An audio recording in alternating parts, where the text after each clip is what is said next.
श्रोते हो नमस्कार. आजच्या वृत्तविशेषमध्ये आपलं मनःपूर्वक स्वागत.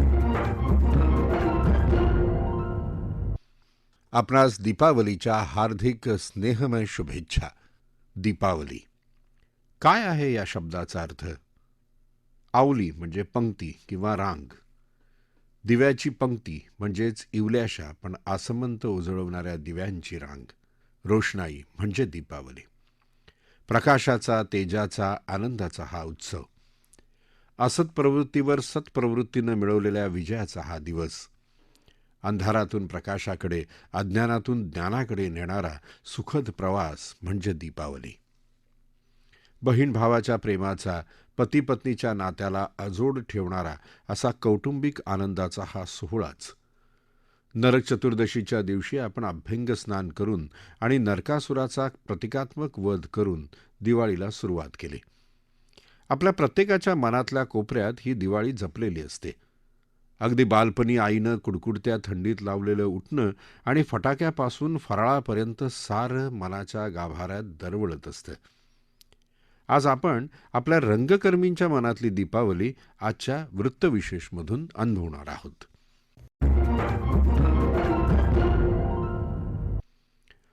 श्रोते हो, दिवाळी म्हणजे सणांची महाराणीच. दिवाळीचं वैशिष्ट्य हे की हा सण आसे तू हिमाचल म्हणजेच काश्मीरपासून कन्याकुमारीपर्यंत देशात सर्वत्र आनंदानं साजरा केला जातो. हे मुद्दाम अशासाठी सांगायचं की आपल्या देशात वेगवेगळ्या प्रांतात वेगवेगळ्या सणांना महत्त्व दिलं जातं. बंगाल कर्नाटकात नवरात्र आणि दसऱ्याचं महत्त्व, कोकणात गणपतीला आगळं वेगळं स्थान, उत्तर भारतात होळी आणि करवा चौथ किंवा अहोई अष्टमीचं महत्त्व अधिक. ओणम, पोंगल सण दक्षिण भारतात महत्त्वाचे.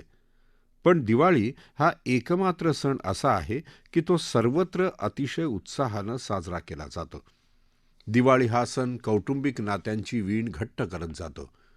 लहानांपासून थोरांपर्यंत सर्वांना आनंद देणाऱ्या अशा या सणाची महती आणि त्याचे मराठी कुटुंबातलं स्थान या संदर्भात मनातल्या दिवाळीविषयी सांगत आहेत ज्येष्ठ निवेदक सुधीर गाडगीळ.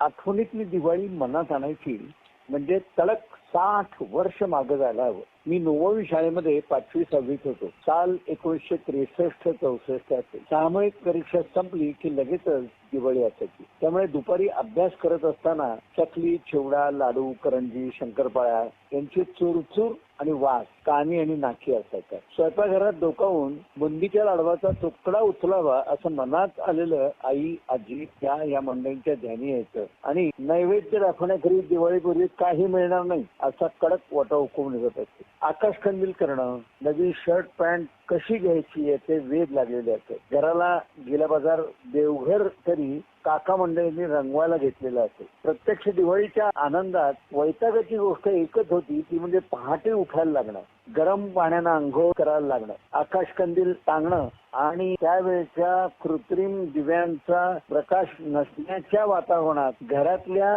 उंबरठ्या बाहेर पणत्या लावायचं मोल जास्त असे. पहाटे उठल्यावर जवळच्या देवाला जाऊन येणं, खमंग फराळाचा आस्वाद घेणं आणि किमान लवंगीची माळ उडवायला मिळण्याचे वेध लागणं याचा आनंद असे. एकत्र कुटुंब पद्धती होती त्यामुळे तमाम नातेवाईक आत्मीयतेने जमत, गप्पा मारत, विशिष्ट पदार्थांचा हट्ट धरत चर्चा चालत असे. संध्याकाळी कोणातरी निकटच्या नातेवाईकाकडे निमंत्रणानुसार जाणं असे. नित्य नवनवे कपडे घालणं याचा एक उद्योग असे आणि रोज नवे कपडे परवडतच त्या काळात नसल्यामुळे दिवाळीच्या दिवशी एखादी विशिष्ट कपड्याची पोशाखाचे प्लॅनिंग होत असे. रेडीमेड गोड पक्वान्न नसत त्यामुळे पक्वान्न खायचे बेत चालत. भाऊबीजेला पाटाखाली रांगोळी, कपाळी कुंकू आणि ओवाळणी बहिणीला काय घालायची याचे बेत आखले जात. वसुबारस, धनत्रयोदशी, नरक चतुर्दशी, पाडवा या दिवसांना कशी आपण काय करायचं याचे बेत आखले जात. भाऊबीजेची रात्र आली की दिवाळी संपल्याची हुरहुर लागली. घराघराच्या रस्त्याकडच्या खिडक्यांमधनं डोकावून बघितलं की आकाश कंदिलांचं वैविध्य दिसते. सभोवतालचं वातावरण आनंद, उत्साह, झगमगाट, फराळाचे वास यांनी भरलेलं असे. त्यामुळे भाऊबीजेच्या दुसऱ्या दिवशीच्या सकाळचा शुकशुकाट अस्वस्थ करून टाकत असे. आता सार्वजनिक मंडळांच्या फटाक्यांच्या कडकडाटामुळे आपल्याला त्यातली गंमतच गेली. पण स्वतः हातात धरून लवंगीची माळ फेकण्याची एक गंमत फार ओढ लावत असे.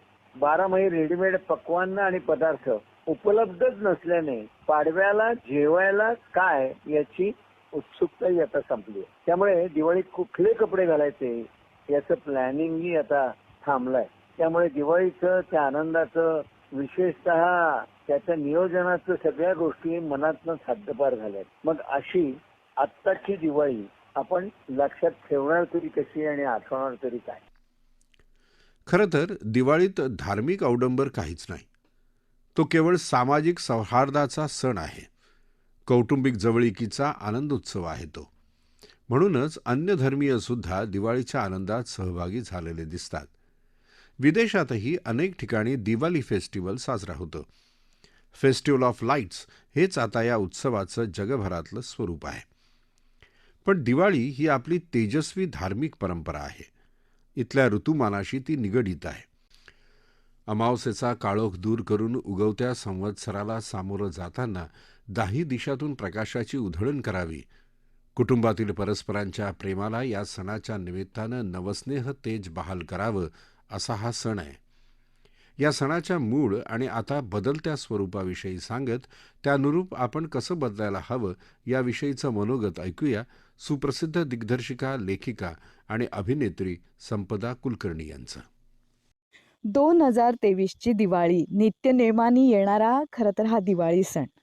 मला आठवते लहानपणी फटाक्यांचं खूप अप्रूप होतं किंवा शोभिवंत फटाक्यांचं तर अधिकच होतं. कारण मला आवाजाची भीती वाटायची, पण दिसणारे रंग मात्र खूप आवडायचे. तसंच सुग्रास घरात केलेला फराळ, त्याचा फन्ना कधी उडवायचा आणि हो, आपल्याला कोणता नवीन फ्रॉक मिळणार आणि यावेळच्या भाऊबीजेला पाकिटाचा रंग काय असेल या सगळ्या पलीकडे जाऊन जसजसं वय वाढत गेलं, जबाबदाऱ्या कळत गेल्या, तसं असं वाटलं की आता आपल्या अपेक्षांमध्ये आणि आपल्या स्वप्नांमध्ये फरक पडायला हवा ना. आता तसंच त्याच वेळेसारखं तेच कसं छान होतं, तेच किती योग्य होतं, असं रडगाणं नाही मला गायचंय. पण मला म्हणायचं आहे की त्यावेळच्या सेलिब्रेशनला, त्यावेळच्या सणांच्या साजरं करण्याला एक आर्थिक स्तराचा कधीही लवलेश नव्हता किंवा कोणाबरोबर स्पर्धा नव्हती, कोणाशी तुलना नव्हती किंवा आपल्याला लोक काय म्हणतील अमुक नाही केलं तर हे विचार नव्हते. आता समाज बदलतोय, जग बदलतंय, पर्यावरण बदलतंय आणि मग लक्षात येतंय की आता आपल्या सणांचे थोडेसे ठोकताळे बदलायला हवेत, त्याचं स्वरूप बदलायला हवं. शाळांमधनं ऐकते मी, शिकवतायत की आता फटाके वाजवू नका. तुमच्याकडे जर योग्य पैसे असतील तर तुमच्यासाठी योग्य अशा वाचनीय पुस्तकांची खरेदी करा आणि गरजू एखाद्या विद्यार्थ्याला तुमच्याकडे असलेल्या पैशातनं मदत करा. या गोष्टी शिकवल्या जात आहेत. अशा अनेक समंजस विचारांचं आपण स्वागत करूया आणि कोणाशीही तुलना, स्पर्धा आणि कोणताही समाजाचा दबाव न घेता जगायला शिकूया. कोणतंही प्रदूषण आपल्या हातून होणार नाही याची काळजी घेऊया आणि कोणी दुखावलं जाणार नाही याची काळजी करूया. अमुक एखादी खरेदी नाही केली, अमुक एखादा दागिना नाही केला तर जग आपल्या आर्थिक स्तराबद्दल काय बरं बोलेल ह्याची अजिबात चिंता करू नका. स्वतःसाठी स्वतःला आवडेल तसं जगूया, पण आपण समाजाचा एक जबाबदार भाग आहोत हे नको विसरूया. दिवाळी सण मोठा नाही केवळ तेलवात, दिवाळी सण मोठा नाही केवळ तेलवात, समंजस कृतीची आणि तेजपुंज विचारांची करूया रुजवात. सर्वांना दिवाळीच्या, समंजस दिवाळीच्या हार्दिक शुभेच्छा. बदलत्या काळात दिवाळीचं स्वरूप बदललं आणि आता दिवाळी म्हणजे प्रदूषण अशी एक वेगळीच व्याख्या निर्माण होऊ पाहते का? पण खरं तर दिवाळी म्हणजे एक स्वच्छता मोहीमच. घराघरातून गृहिणी पूर्वीपासूनच ओचे पदर खोचून मोठ्या उत्साहात घरातल्या साफसफाईच्या कामाला लागत. दिवाळीत लक्ष्मी आपल्या घरी येणार, त्यामुळे आपलं घर स्वच्छ असावं अशीच भावना त्यामागे असे. स्वच्छता म्हणजे मनाची आणि शरीराची सुद्धा. स्वच्छतेचं आणि शुद्धतेचं महत्त्व समाजाच्या मनावर आपल्या संस्कृतीनं पूर्वीपासूनच दिवाळीच्या निमित्त बिंबवलं. मात्र त्याकडे आपण लक्ष देतोय का? याविषयी सांगतायत ज्येष्ठ अभिनेते आणि लेखक समीर चौघुले. दिवाळी हा आपला खूप ऊर्जा देणारा असा सण असतो आपला. दिवाळी हा दिव्यांचा सण आहे. लहानपणी ना आम्ही काही गोष्टी केल्या त्याची खंत सुद्धा मनात आहे. सध्या तर अशा बातम्या आहेत की दिल्ली आणि मुंबईने धोक्याची पातळी ऑलरेडी ओलांडलेली आहे प्रदूषणाच्या बाबतीत. मी प्रामाणिकपणे सांगतो की लहानपणी मी सुद्धा फटाके वाजवलेले आहेत. हे वाजवूनच माझ्या मते सगळ्यांनी ही पातळी आपण गाठलेली आहे आज. आणि आज आपल्याला जगायला प्राणवायू सुद्धा खूप कमी शिल्लक राहिलेला आहे. आणि असं जर होत राहिलं तर काही वर्षांनी खूप बिकट परिस्थिती येणार आहे. आणि मुळात हा दिव्यांचा सण आहे. फटाके ही आपली पद्धत आहे फोडायची. खरं तर आपण चायनीज आहे फटाके फोडायचे. यावर्षी मी सर्वांनाच आवाहन करेन. यावर्षी खरंच प्रामाणिकपणे हात जोडून विनंती करतो की फटाक्यांमुळे खूप बिकट परिस्थिती झालेली आहे. प्रदूषण खूप वाढलेलं आहे. ते फक्त फटाक्यांमुळे झालेलं आहे असं माझं अजिबात म्हणणं नाहीये. पण तरी सुद्धा आपण थोडासा हातभार लावला यावर्षी फटाके न फोडता. आनंद मिळवण्याचे अनेक वेगवेगळे प्रकार सुद्धा आहेत. त्या प्रकारे आपण जर आनंद लुटला तर येणारी दिवाळी आपल्याला खूप काही आनंदाच्या गोष्टी देऊन जाईल मला वाटतं. लहानपणीची दिवाळी ही नेहमीच साधी सोपी सरळ होती. आई फराळ करायची आणि मग एकत्र येऊन कुटुंब एकत्र यायचं आणि फराळ घ्यायचं. एकत्र फराळ घ्यायचं त्याचा वेगळा आनंद होता. तर त्यामुळे मला असं वाटतं की हे गेट टुगेदर्स कुटुंब एकत्र येणं हेच या सणांचं महत्व आहे. आणि ते आपण करत राहिलं पाहिजे. सगळ्यांना दीपावलीच्या खूप खूप शुभेच्छा. आणि येणारी दिवाळी प्रदूषण मुक्त आपण करूया असं सगळ्यांनीच ठरवूया. पुढच्या वेळेला आपण आशा करूया की जास्त शुद्ध हवेत आपण ही दिवाळी साजरी करू.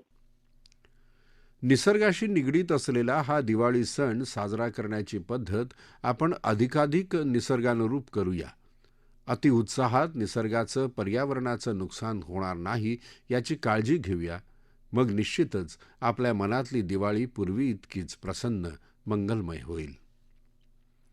श्रोतेहो, आपला वृत्तविशेष हा कार्यक्रम आपण न्यूज ऑन AIR या ॲपवरही लाईव्ह ऐकू शकता.